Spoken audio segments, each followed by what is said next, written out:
This is the Zac Anesbury Show. Welcome. On today's podcast clip, we have our very first repeat guest, Bob Moore.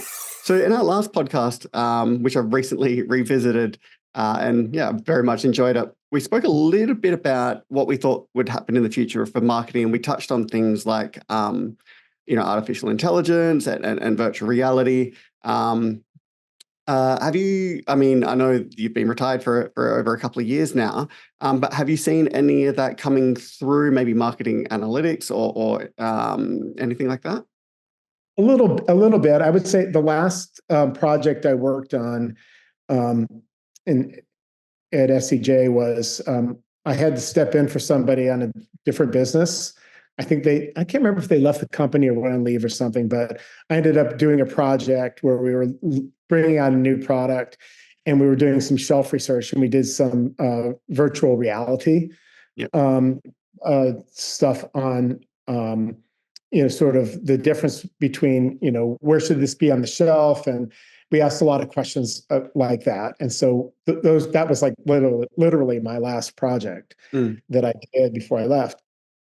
And, so I think when we talked last time, I said that I thought shopper research was where virtual reality had a real opportunity, because it's very difficult. Shopper research is very difficult because once the shopper knows they're being watched, they stop being a shopper. They start being your confederate, right? And they try to help you, and so you kind of have to spy on them, or ambush them some way, but ask them to do something that's not where your product just happens to be part of what they do, and it's not. They don't know that that's what they're being tested on. And so you can do that with virtual reality. How accurate it is, I think that remains to be seen. And I don't know any more about it because I've been gone for a couple of years, so I can't really comment on it. But I still feel like there's a role for that. I think AI is interesting. I think there's going to be a lot of applications for it, but like people are saying, well, AI can write the ads and so on. Well, if you ask AI to write an ad, what you should actually expect is to get an average ad, because AI is going to look at all the ads that have ever been made, and it's going to take sort of all the information and put it together. And this John Evans guy that I was telling you about, the uncensored CMO, he works at a company called System One, and they've tested some of these AI ads, and guess what they found? They found they were very average, right? So AI can, I think, be very helpful in a lot of ways. I don't think it's going to make things like advertising creative better. I think you still need humans for that. And I think that the humans are going to do it better. But AI you have to train AI, right? If you can train AI on what are the best ads, then AI might be able to come up with a really good ad. But if you just start with everything, if you start with the universe, you're going to get the average for everything you do. Yeah. So I don't know. I mean, I haven't tried to use it. I've had some friends troll me a little bit, where they have AI write like a little paragraph about me.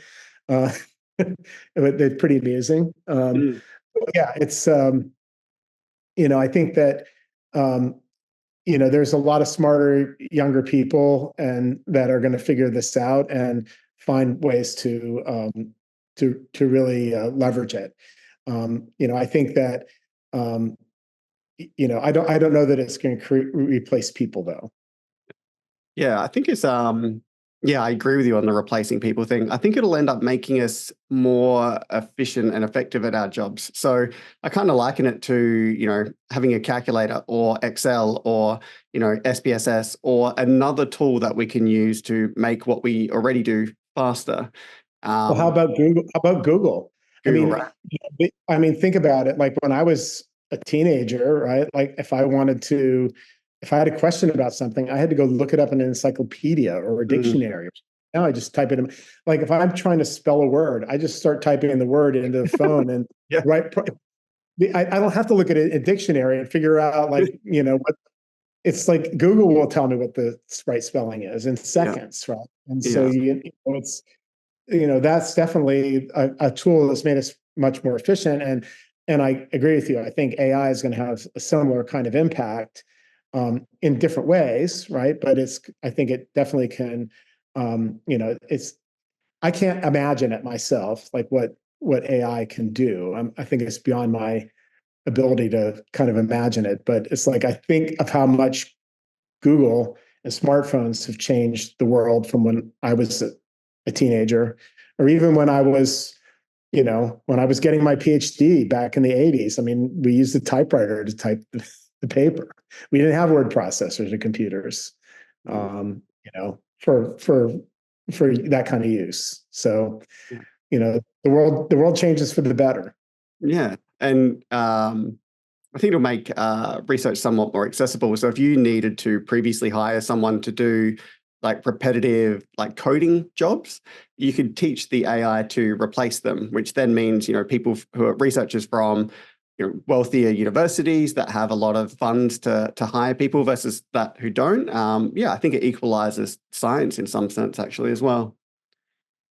I think you have to be very careful though. I think you have to check its work. Yeah. Oh, absolutely. Because I don't know. I don't know that I ever would leave anything to a machine. Yeah. So there's a paper that we're writing at the moment with Larissa Barley, who's one of our PhD Masters by Research students. So what we did was we coded a whole bunch of brand names for whether they were suggestive or not of the category attributes or the category itself. And then we tested it with ChatGPT-4, which is the premium paid version. And we calculated like the intercoder reliability, essentially, like the expert coders versus the AI. The intercoder reliability was really high. I think it was close to 90%, which then gave us enough confidence to say, okay, if we pump this through, maybe 10% of them are not going to be exactly what we'd say. But for the amount of stuff that we can code, we're willing to give up that accuracy for cost, time, and geez, if I had to repetitively do that, I don't think I'd want to show up to work. So it's kind of that trade-off between accuracy and, but yeah, I agree with you. You definitely need to check its homework. So things are really, in terms of shopper research, I think that's an interesting one for VR as well. So I recently bought a Meta Quest 3. So it's one of those VR sort of headsets. Looking to develop a bit of a research agenda there. And Byron's buying a couple of those Apple Vision Pros that you're aware of now. There's some stuff there, but I think we're looking more from advertising and media exposure there. So that's going to be really cool. No news there from the Institute on that part, but do stay tuned. Hey guys, it's Zac Anesbury here with just a couple of quick reminders. If you've enjoyed today's podcast, then make sure you subscribe so you never miss an episode.